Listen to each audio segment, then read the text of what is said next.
Okay, I need to apologize again.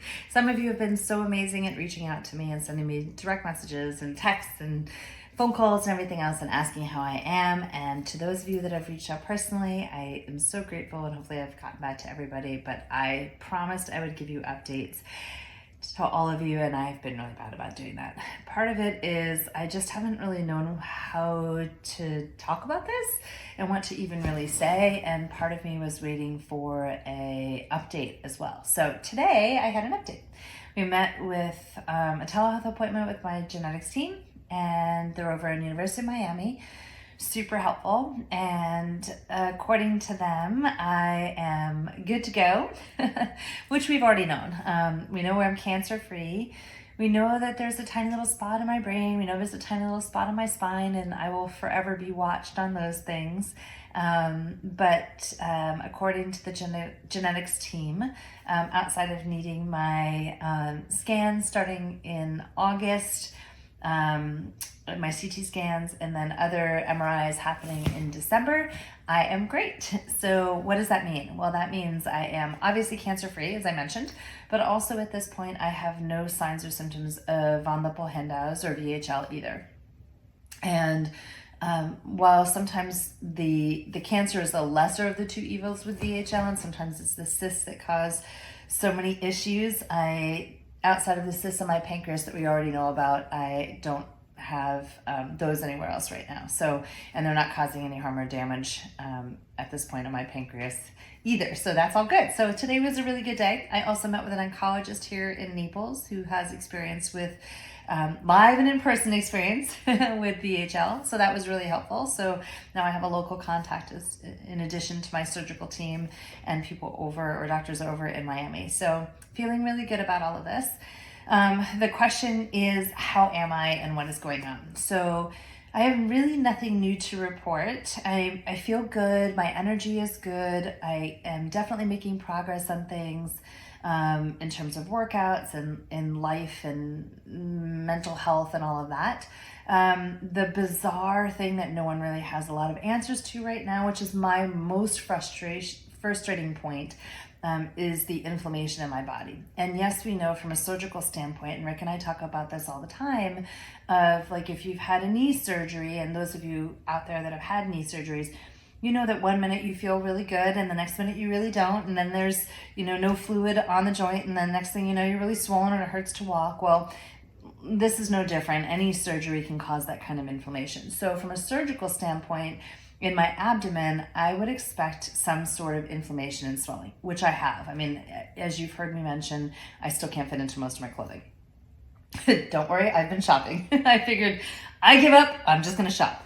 But the extremities, no one really has a lot of answers for. We're going into the assumption that it's just the inflammation throughout the whole body, but it's very bizarre and very humbling and very annoying to one minute wake up or look in the mirror and kind of see my old self. My face is usually longer and leaner, my arms are usually more sculpted. Well, for those of you that know me in person, you know. And so to wake up and look one way and then 4 hours later look like I've been blown up with a tire pump in my face or in my arms, or look down on my ankles, and one minute I look like I have a normal ankle, and the next minute I look down and I'm like, oh my God. It's like when I would see one of my girlfriends who were pregnant, or one of my clients were pregnant, and their ankles would swell at like 9 months being, 9 months pregnant. So that kind of stuff is very disheartening because I have very limited control over that. We haven't found a food that's a trigger. We haven't found a certain workout that's a trigger. I've been very conscientious with my workouts and pushing more and more, but not pushing to the max where I can't move. So we're not really too sure why that is. I take a huge amount of supplements to work on combating inflammation and fluid retention and things of that nature. And I'm not on any medications that would exacerbate that. So that's my biggest frustration, because I don't know what's setting me off. And if you've had an injury before or a surgery and you've experienced inflammation that's intermittent, or 1 minute your body part feels great and the next minute it doesn't, you can relate. It doesn't matter what the process was or what the procedure was. But outside of that, I'm really good. And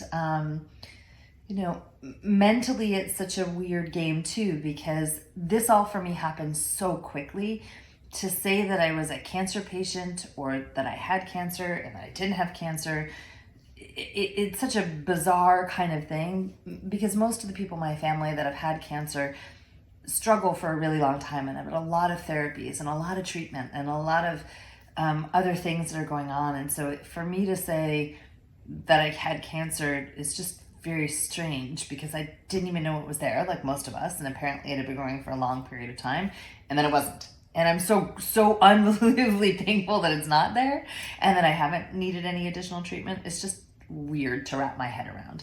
And then the von Lippel-Hindau's being a genetic disease, for those of us that have a genetic predisposition for something, or a rare genetic disease, that's a whole other kind of head game. Because it is sort of in the back of your head of like, okay, this is possible. I can get this again. I have the genes for it, or I have the variants for it, but I don't have any signs or symptoms right now. So it's in the back of my head now that I know that I have this thing, but it's not something I think about all the time unless I'm in a discussion about it, which I don't mind talking about at all.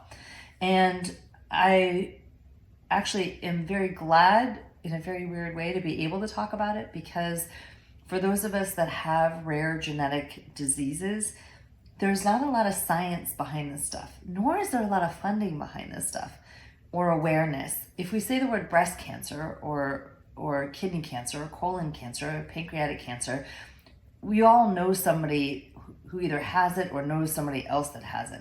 When we start talking about rare genetic diseases, most of us don't know people that have them, or if they're in our family, very infrequently are they showing up.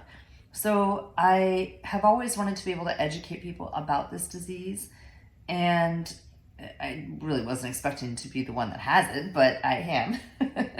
So I want to share more and more with you about what happens with VHL, what's coming up that Rick and I are attending this summer, and that May is von Lippel-Hindau's, or VHL Awareness Month. And I'll be sharing a little bit more about that and how you can help me and others like me that have this disease become more aware, more educated, and how we can maybe shed some light on the limited amounts of funding that are behind it. Maybe you can help me raise a little bit of money for that. We'll see. And so I am good. I am so thankful that all of these appointments have gone well. I am so appreciative of all of you checking in on me. Like I mentioned before, the mental health game is the hardest part of this, and one that is not talked about very much at all. It is not easy to go through these things. All of our minds play head games on us. The what ifs, the what if nots, all of that.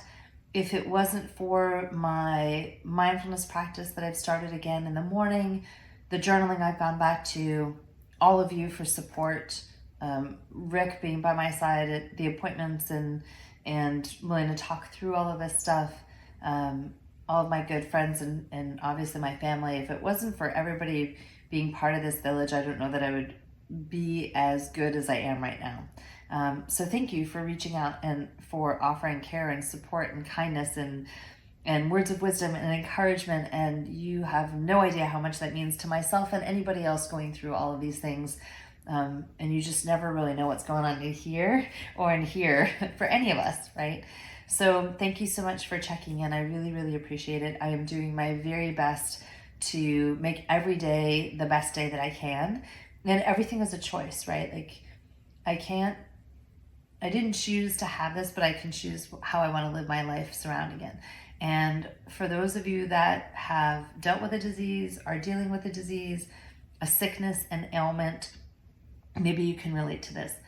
I don't want the disease to be me. It is part of me. I may never experience, and God willing, universe willing, I won't, all the complications that a lot of people have. And my heart goes out to, more than you know, because I watched my father go through it, but my heart goes out to everybody that has to deal with ongoing issues related to the diseases that they may have, including VHL. But I'm so grateful that at this time and place. I am not dealing with that myself. Yeah, so it's just one day at a time, how we choose to live our lives, what our mental thought process is, what we put in here, what we allow to come out here, and what we do every day to make ourselves happy, healthy, whole, and complete. So hopefully you're finding things every day that bring you some peace and guidance. I am working every day on finding mine. And again, thank you all so much for reaching out. I don't even know what else to say. I mean, honestly, I think I'm okay. I think I'm okay.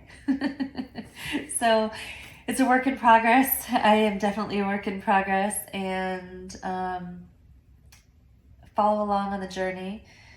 My goal one day is to be back on the bodybuilding stage. It's been a couple years now between the hamstring, the elbow, and now all of this stuff. So once again, I've been in rebuild mode. I have to tell you, I'm getting a little tired of rebuild mode. I'd rather be out of rebuild mode and into build mode. So we're going to make our way there. But follow along with the journey. I will share with you everything I'm doing if you want, on all the good stuff that helps me stay energized, sleep well, living well, detoxing my body, making sure I'm getting enough protein every day, making sure that my incision is not going to scar, all that kind of stuff. So if you want any of that information, I would be more than happy to share what I'm doing. So maybe it'll help you or somebody else that you know. But in the meantime, thank you so much for checking in, and I will do better at checking back. So peace.